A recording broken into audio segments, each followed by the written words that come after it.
Hello, so today's video is a book review of Catherine of Aragon, An Intimate Life of Henry VIII's True Wife by Amy Licence. I very kindly received this book from the publisher after I requested it, which might be a little bit cheeky, but they sent it me, so very kind. Thank you very much, Emily. Look how big it is. It's massive. It's such a big book. I wanted this book for two reasons.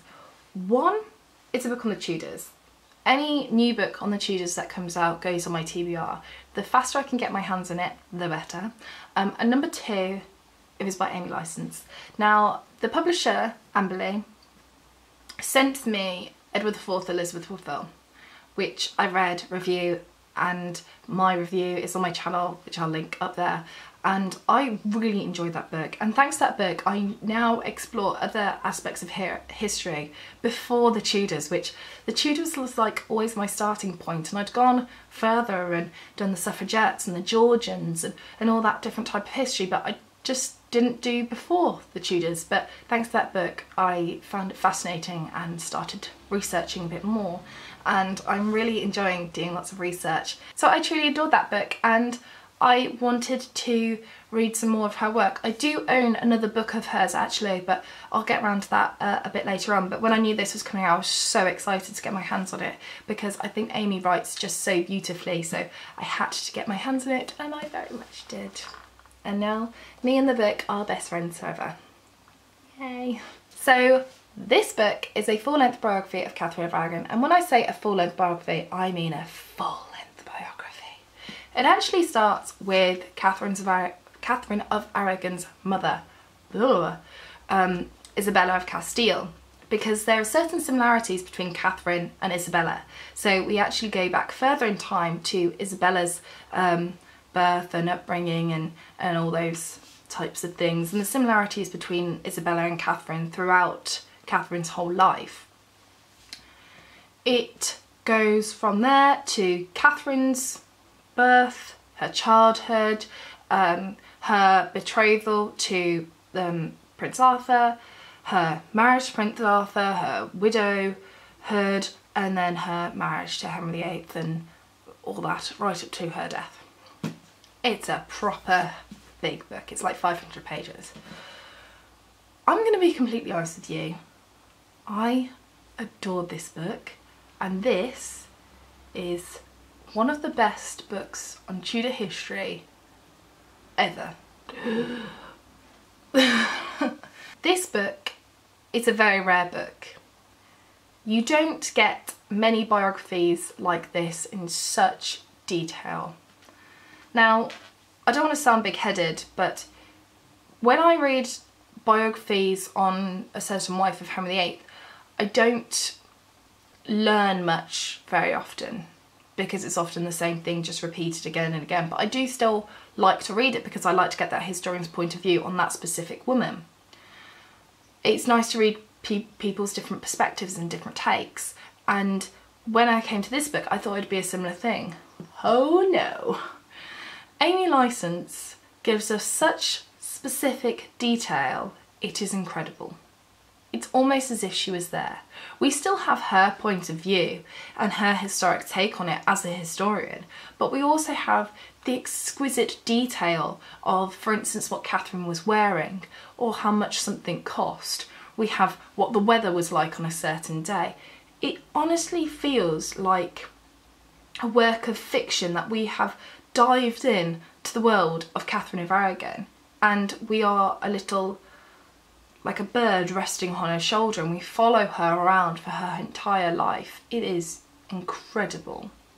This has been Amy Licence's baby for a long time, and you can really tell. And when I first started this book and I was like, whoa, this is insane, I thought, oh, I'd love it if she did all the other wives. But then I was thinking, has she done Catherine of Aragon because she just loves Catherine of Aragon? I think everyone has a specific person in history in which you truly connect to, and maybe for Amy that is Catherine, and that's why she could seep all this energy into this book. And it might not be the same for the other wives, which is a bit of a shame, because you don't get the rarity of this book, you don't really get anywhere else. The exquisite detail that she has gone into would have taken absolute years to perfect.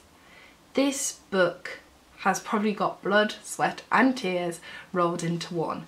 This is not just rare, but a valuable source of historic information. Amy Licence has done all the hard work for you, and she has gone and she's taken all the little nitty-gritty details which often people miss out because they don't have time for it, or they don't want to include it, or they think it'll be boring if they do include it. And Amy makes it fun and interesting and just like a work of fiction. It doesn't read like non-fiction. It's emotional and engaging, and it was so addictive. It was a proper page turn. I found myself wanting to get home from work early so I could sit and read it, and just, I was up till like stupid AM reading it. I adored it. It was so addictive, and I haven't had that in a non-fiction in quite a while. I haven't stayed up till stupid o'clock for a non-fiction since I have no idea when. But it didn't feel heavy like a non-fiction. It felt light, and it was just phenomenal. It's rare, it's valuable, it's so important. Now you might think, right, it's huge, how on earth am I going to get through this? I'm relatively new to the Tudor history, or I'm relatively new to British history. How am I going to get through it? If you're not keen on Catherine of Aragon or the Tudors, then perhaps start somewhere else and then come to this later on. But if you know your basics and you think, actually, I'd quite like to learn an awful lot about Catherine of Aragon from someone who is obviously very passionate about her, then check this book out. This book is suitable for everybody. The language isn't difficult or complex. There isn't great historic political detail to really drag you down and give you a bit of a headache. It's very understandable, very engaging, and it sits in this place for all. And actually, I've spoken to Amy Licence. I have to be honest, she's one of the nicest historians that I've ever spoken to. Honestly, she's so nice. And she was a teacher, and that's probably why she writes the way she does. It's very much one for all, and she's not excluding anybody here. So if you're a beginner and you think, wow, this sounds really interesting, then go and check it out straight away. If, like me, you've read quite a lot and you think, oh, well, I just want a new take on it, read it. You will not be disappointed. You will adore it. If you haven't guessed, I gave this book 5 out of 5 stars. It's the best non-fiction that I have read of 2017. Woo, big statement. And yeah, this is going to be a hard book to beat, so amazing. And thank you, Amy Licence, for putting so much work into this. It is a brilliant book, and I can't wait to reread it.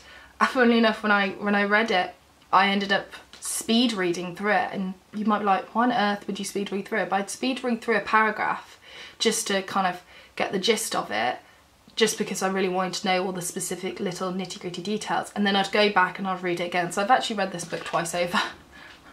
One speedy, one just normal paced. But yeah, I can't wait to reread it in the future. It was just incredible. Such a rare work of art. It's magical. I think everyone should read it. So yeah, job done. Can't recommend it enough. So that's it. That's my review of Catherine of Aragon, An Intimate Life of Henry VIII's True Wife by Amy Licence. If by now you think, right, need to go and get my hands on this, there is a link down to the book depository in the description box below, so go click it, check it out. If you do go and get it, please let me know, either via Twitter or in the comment section, or on Instagram or something. I love to know when you guys get the books that I recommend to you. It's lovely to hear back. So take care, everybody. I hope you have a great day, and I shall see you soon for the next video. Bye for now.